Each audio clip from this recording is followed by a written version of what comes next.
Hello, welcome to Do It Yourself channel. Today I will show you how to customize adapt sound function in our Samsung Galaxy S22. So where to look for our adapt sound functions?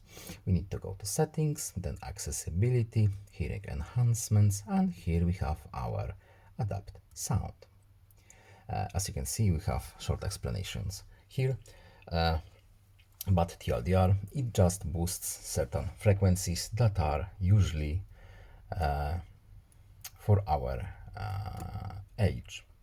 So we have few presets here. Of course, we can change a few things here. For example, preferred ears for calls, left, right, sound preference, clear, soft. We can preview our presets.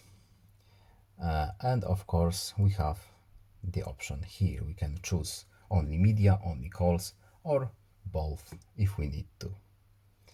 So that's all. I hope this video is helpful to you. Please leave a like and subscribe. Have a nice day. I'll see you in the next video. Goodbye.